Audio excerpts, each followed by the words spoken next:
BJP ಒಳಗೆ ಭಾಳ ಮತಕ್ಕೆ ಅಲ್ಲೋಲ ಸೃಷ್ಟಿ ಆಗಿದೆ. BJPಯಲ್ಲೂ ಸಾಕಷ್ಟು ಗೊಂದಲ ಇದೆ. ರೆಡ್ಡಿ ರಾಮುಲು ಎಲ್ಲರದಿಂದ ಅತ್ಲಾಗಿ ಕಾಂಗ್ರೆಸ್ನಲ್ಲೂ ಸಾಕಷ್ಟು ಗೊಂದಲಗಳಿದೆ. ನೋಡೋಣ, ಈ ಗೊಂದಲ ರಾಜಕಾರಣ, ಕರ್ನಾಟಕ ರಾಜ್ಯವೇ ಇವತ್ತು ರಾಜಕಾರಣದಲ್ಲಿ ಗೊಂದಲ ಇದೆ. ಗೊಂದಲ ಇರೋಂಥ ಸಂದರ್ಭದಲ್ಲಿ ಯಾರ್ಯಾರು ಕಾಂಗ್ರೆಸ್ ಕಟ್ಟಿದ್ರೋ ಅವರಿಗೆಲ್ಲರೂ ಕಾಂಗ್ರೆಸ್ನಲ್ಲಿ ನೋವಾಗಿದೆ.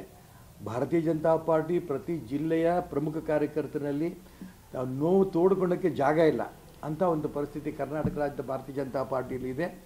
ಇದು ಸರಿ ಹೋಗಬೇಕು. ಯಾಕೆಂದರೆ ಅನೇಕ ವರ್ಷಗಳಿಂದ ಅನೇಕರು ತಪಸ್ಸು ಮಾಡಿ ಕಟ್ಟಿರೋಂಥ ಪಕ್ಷ ಇದು. ಡಾಕ್ಟರ್ ಶ್ಯಾಮಪ್ರಸಾದ್ ಮುಖರ್ಜಿಯವರು, ಪಂಡಿತ್ ದೀನದಯಾಳ್ ಉಪಾಧ್ಯಾಯರು ಅವರೆಲ್ಲರ ಹೆಸರನ್ನ ನಾವು ಕೇಳ್ತೀವಿ. ಅವರೆಲ್ಲರದ್ದು ಬಲಿದಾನ ಆಯಿತು.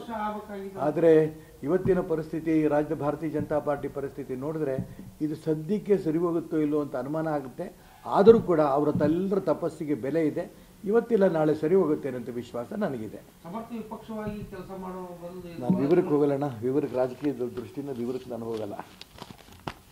ಎಸ್ ಸರ್, ಧನ್ಯವಾದ. ಬಿಜೆಪಿ ಒಳಗೆ ಭಾಳ ಮತಕ್ಕೆ ಅಲ್ಲೋಲ ಸೃಷ್ಟಿ ಆಗಿದೆ. BJPಯಲ್ಲೂ ಸಾಕಷ್ಟು ಗೊಂದಲ ಇದೆ. ರೆಡ್ಡಿ ರಾಮುಲು ಎಲ್ಲರದಿಂದ ಅತ್ಲಾಗಿ ಕಾಂಗ್ರೆಸ್ನಲ್ಲೂ ಸಾಕಷ್ಟು ಗೊಂದಲಗಳಿದೆ.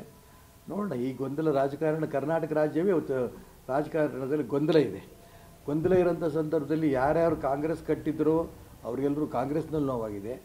ಭಾರತೀಯ ಜನತಾ ಪಾರ್ಟಿ ಪ್ರತಿ ಜಿಲ್ಲೆಯ ಪ್ರಮುಖ ಕಾರ್ಯಕರ್ತರಲ್ಲಿ ನೋವು ತೋಡ್ಕೊಳ್ಳೋಕ್ಕೆ ಜಾಗ ಇಲ್ಲ ಅಂಥ ಒಂದು ಪರಿಸ್ಥಿತಿ ಕರ್ನಾಟಕ ರಾಜ್ಯದ ಭಾರತೀಯ ಜನತಾ ಪಾರ್ಟಿಯಲ್ಲಿ ಇದೆ. ಇದು ಸರಿ ಹೋಗಬೇಕು. ಯಾಕೆಂದರೆ ಅನೇಕ ವರ್ಷಗಳಿಂದ ಅನೇಕರು ತಪಸ್ಸು ಮಾಡಿ ಕಟ್ಟಿರೋಂಥ ಪಕ್ಷ ಇದು. ಡಾಕ್ಟರ್ ಶ್ಯಾಮಪ್ರಸಾದ್ ಮುಖರ್ಜಿಯವರು, ಪಂಡಿತ್ ದೀನದಯಾಳ್ ಉಪಾಧ್ಯಾಯರು ಅವರೆಲ್ಲರ ಹೆಸರನ್ನ ನಾವು ಕೇಳ್ತೀವಿ. ಅವರೆಲ್ಲರದ್ದು ಬಲಿದಾನ ಆಯಿತು. ಆದರೆ ಇವತ್ತಿನ ಪರಿಸ್ಥಿತಿ, ರಾಜ್ಯದ ಭಾರತೀಯ ಜನತಾ ಪಾರ್ಟಿ ಪರಿಸ್ಥಿತಿ ನೋಡಿದ್ರೆ ಇದು ಸದ್ಯಕ್ಕೆ ಸರಿ ಹೋಗುತ್ತೋ ಇಲ್ಲೋ ಅಂತ ಅನುಮಾನ ಆಗುತ್ತೆ. ಆದರೂ ಕೂಡ ಅವರ ಎಲ್ಲರ ತಪಸ್ಸಿಗೆ ಬೆಲೆ ಇದೆ. ಇವತ್ತಿಲ್ಲ ನಾಳೆ ಸರಿ ಹೋಗುತ್ತೆ ಅಂತ ವಿಶ್ವಾಸ ನನಗಿದೆ. ವಿಪಕ್ಷವಾಗಿ ಕೆಲಸ ಮಾಡೋ ನಾನು ವಿವರಕ್ಕೆ ಹೋಗಲ್ಲಣ್ಣ. ವಿವರಕ್ಕೆ, ರಾಜಕೀಯದ ದೃಷ್ಟಿಯಿಂದ ವಿವರಕ್ಕೆ ನಾನು ಹೋಗಲ್ಲ. ಎಸ್ ಸರ್, ಧನ್ಯವಾದ.